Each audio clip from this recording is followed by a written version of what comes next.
మొన్న జరిగిన ఈ అలాస్కా సమ్మిట్ ఒకవేళ ఇది ఫెయిల్ అయితే భారత్పై సెకండరీ టారిఫ్స్ విధిస్తాము. ఇది ఎవరన్నారు? అమెరికా యొక్క ట్రెజరీ డిపార్ట్మెంట్ స్కాట్ బీసెంట్ అనబడే అధికారి. అంటే మీకు డొనాల్డ్ ట్రంప్ ఏం మాట్లాడారు? మేము భారత్పై 50% టారిఫ్ అని అన్నాము, కాబట్టే వ్లాదిమిర్ పుతిన్ అలాస్కా రావడానికి ఒప్పుకున్నాడు. అంటే భారత్ యొక్క ఇంపాక్ట్ రష్యాపై ఎంత ఉంది? సో ఇప్పుడు మరి ఫెయిల్ అయింది కదా, మరి అమెరికా భారత్ను శిక్షించాలి. ఎలా శిక్షిస్తారు? Secondary tariff విధించగలరా? ఇది అందరూ మాట్లాడుతున్నారు. విధించే పవర్ వాళ్ళకి ఉందా? ఒకవేళ అలా చేస్తే మీకు పరిస్థితులు ఏమిటి? సో దీనికి ఒక రిపోర్ట్ అండి, మరి ఆధారాలు కావాలి కదా. Committee on foreign investment in the United States, Google సెర్చ్లో చూడండి. ఇందులో మీరు చూశారు అనుకోండి, అమెరికా వాడి యొక్క పాలసీ, దీన్నే వాడు కమిటీ అంటున్నాడు. ఎందులో? ఫారిన్ ఇన్వెస్ట్మెంట్ అంటే మా దేశంలో ఎవరెవరు పెట్టుబడులు పెట్టవచ్చు. ఇప్పుడు ఈ అలాస్కా సమ్మిట్లో అన్నీ మాట్లాడారు. ఫైనల్గా వీళ్ళు ఎక్కడ తెలుసా అండి? డొనాల్డ్ ట్రంప్, వ్లాదిమిర్ పుతిన్, నా మీద 20,000 శాంక్షన్స్ నువ్వు విధించి ఉన్నావు, స్విఫ్ట్ నుంచి నన్ను తీసేసావు, మరి దీనికి ఏం జవాబు చెప్తావు అంటే డొనాల్డ్ ట్రంప్ చెప్పిన జవాబు, ఒక పని చెయ్యి, యుక్రెయిన్ విషయాన్ని పక్కన పెట్టు. సో దాని విషయంలో మనము ఒక నిర్ణయం తీసుకోబోతున్నాం, ప్రపంచానికి చెప్పవద్దు, ఓకే. కానీ ఇప్పుడు ఏమిటి అంటే రష్యా ఇన్వెస్ట్మెంట్స్ మా అమెరికాలో పెట్టండి. చూడండి, బద్ధ శత్రువులు, కానీ ఇక్కడ వ్యవహారం ఎలా ఉంది?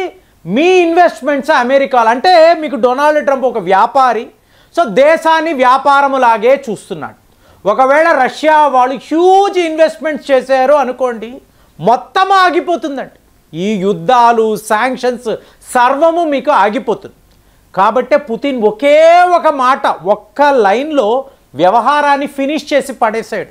ఒకవేళ డొనాల్డ్ ట్రంప్ గారు మీకు అధికారంలో ఉండి ఉంటే ఖచ్చితంగా యుక్రెయిన్ కాన్ఫ్లిక్ట్ అనేది వచ్చే ఉండేది కాదు, ఇంతంత నష్టాలు ఎవరికీ కూడా జరిగేది కాదు. ఒకే మాట.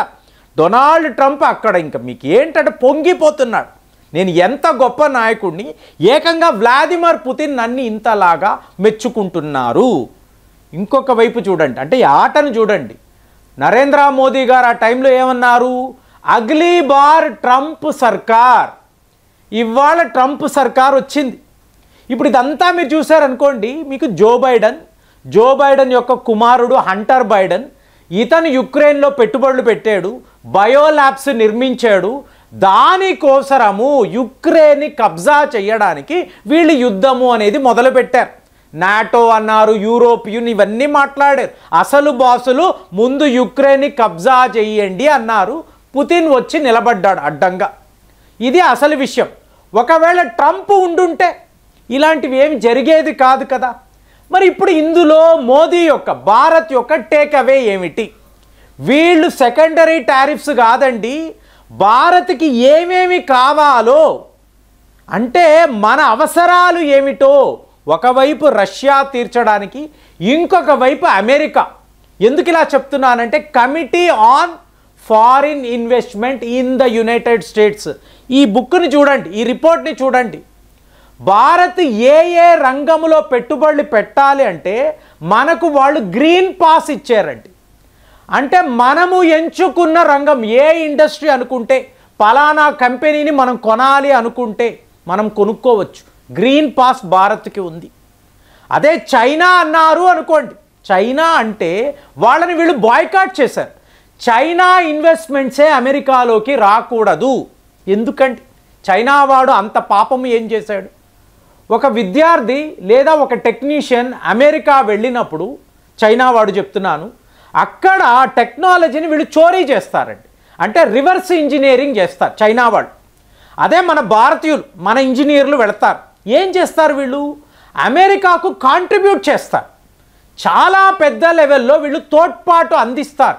అమెరికా ఎదగడానికి మీకు డే అండ్ నైట్ వర్క్ చేస్తారు. 24/7 మన వాళ్ళు పనులు చేస్తారు. ఇది మనకు తేడా, చైనాకు భారత్కి ఉన్న తేడా. కాబట్టే స్కాట్ బెసెంట్ని నేను అడుగుతున్నాను, నువ్వు మాపై సెకండరీ టారిఫ్ విధించగలవా? ఒకవేళ పచ్చి అబద్ధం చెప్తున్నావు అనుకో, ఈ రిపోర్ట్ ఏం చెప్తుంది? ఒక నిపుణులు కూర్చొని తయారు చేసిన రిపోర్టు మీకు అబద్ధము చెప్పదు కదా. సో అందులో భారత్కు ఎందుకు నువ్వు గ్రీన్ పాస్ ఇచ్చావు, చైనాకు ఎందుకు రెడ్ పాస్ ఇస్తున్నావు? అంటే మనము వాడి యొక్క ఫేవరెట్ కంట్రీ అండి. బయట మాత్రం ఎలాగా India is a dead economy అయిపోయింది మీరు అన్నీ చెప్తున్నారు, కానీ అక్కడ ఆ రిపోర్ట్లో ఏముంది? భారత్కు గ్రీన్ పాస్ ఇచ్చాడు, చైనాకు కాదు. సో ఇక్కడ విషయం అదే. సో ఇప్పుడు పుతిన్ యొక్క రోల్ని మీరు గమనించారనుకోండి, ఎక్స్ట్రాడినరీ గేమ్ అండి. సో మనకు జో బైడెన్ ఉండడం వలన చవక ధరకు ఆయిల్స్ దొరికాయి కాబట్టి ట్రంప్ లేడు అక్కడ. సో జో బైడెన్ ఉన్నంత కాలము కూడా ఈ దేశంలో, ప్రపంచంలో ఎక్కడైనా ఏ దేశానైనా చూడండి, ఒక యూకే అన్నారు అనుకోండి, లీటర్ పెట్రోల్ మీకు 170-180 రూపాయలు. ఫ్రాన్స్లో కూడా అదే పరిస్థితి. వరల్డ్ వైడ్ ఇదే, వరల్డ్ వైడ్ ఎక్కడైనా పాకిస్తాన్, శ్రీలంక నుంచి మీకు యూకే, ఫ్రాన్స్ లాంటి దేశాలలో ఇదే పరిస్థితి.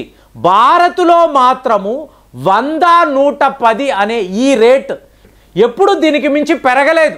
స్టేబుల్గా ఏంటి, యుద్ధము జరిగి 4 ఏళ్ళు అయింది.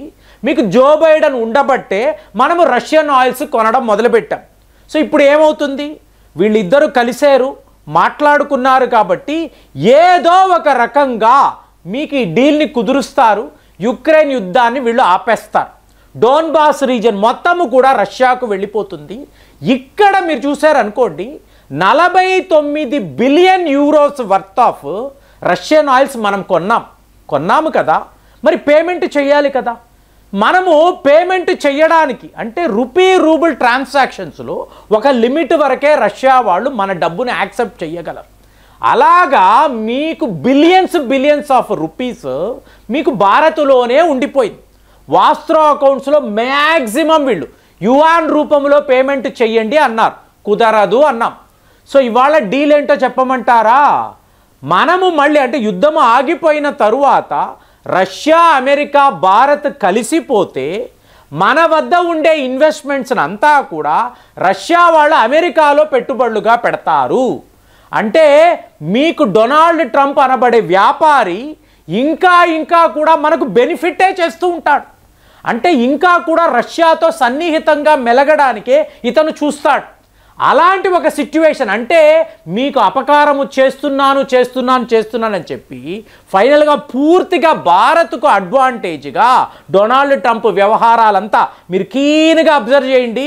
మన మీద కోపము అన్నాడు అనుకోండి, ఫైనల్గా అది మనకు వరములాగా మారుతుంది. ఇవాళ పరిస్థితి కూడా అదే. ఏంటండి అంటే భారత్ నుంచి ఒక కార్గో షిప్ చైనాకు వెళ్ళింది.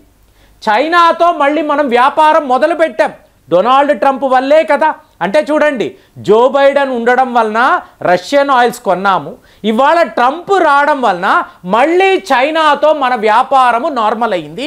ఇది భారత్కు మేజర్ అడ్వాంటేజ్, చాలా పెద్ద అంటే మూడు అగ్రరాజ్యాలను అట్ ఏ టైం మనం మేనేజ్ చేయడము మన స్ట్రాటజీలో, మన రాజతంత్రములో హయ్యెస్ట్ గేమ్ అండి. మీకు రష్యాను మేనేజ్ చేయగలిగాము, అమెరికా వద్ద గ్రీన్ పాస్ తీసుకోగలిగాము, ఇవాళ చైనాతో కూడా న్యూ నార్మల్ అని మాట్లాడుతున్నాము. అంటే ప్రపంచములో ఎవడు ఎలా ఉన్నా 2 ఏళ్ల నుంచి నేను మాట్లాడుతున్న విషయము, మీరు ఎవరైనా కానీ ఏమైనా కానీ మీరు మా కోసం పని చెయ్యండి, మా భారత్ కోసం పని చెయ్యండి అని అనేవాళ్ళము. సరిగ్గా ఇవాళ ప్రపంచంలో ఉండే సూపర్ పవర్స్ అంతా కూడా మనకు బెనిఫిట్ అయ్యేలాగా బెదిరిస్తున్నారు. 50% ట్యాక్స్, సెకండరీ టారిఫ్ అన్నీ మాట్లాడుతున్నారు. ఫైనల్గా ఇదంతా కూడా మనకు అడ్వాంటేజ్గానే మారుతుంది.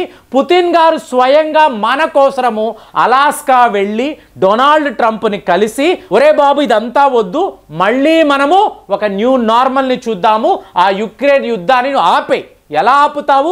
నాటో వాళ్ళతో మాట్లాడు, యుక్రెయిన్ వాళ్ళతో మాట్లాడు, ఇక్కడ ఎటువంటి గొడవలు అవసరమే లేదు అని చెప్పి ఒక చాలా పెద్ద విషయాన్ని పుతిన్ గారు డొనాల్డ్ ట్రంప్కి చెప్పారు. ఇదంతా కూడా భారత్కే అడ్వాంటేజ్ అన్న విషయాన్ని వాళ్ళ రిపోర్ట్, అంటే committee on foreign investment in the United states, ఈ రిపోర్ట్ చూస్తే భారత్కి వాళ్ళు ఇచ్చిన గ్రీన్ పాస్, గ్రీన్ సిగ్నల్, రండి బాబు అని రెడ్ కార్పెట్ వేయడము పూర్తిగా నిజం. ఇందులో ఎటువంటి మీకు కన్ఫ్యూజన్ లేదు. వాళ్ళు మన కోసమే పనిచేస్తున్నారు. మరి ఇలాంటి రిపోర్ట్ విడుదలైనప్పుడు మనకు ఎలా అనిపిస్తుంది? భారత్పై అమెరికా శాంక్షన్స్ విధిస్తుందని మీరు అనుకుంటున్నారా? కామెంట్స్లో తెలియజేయండి. మళ్ళీ వచ్చే వీడియోలో కలుద్దాం. జై హింద్.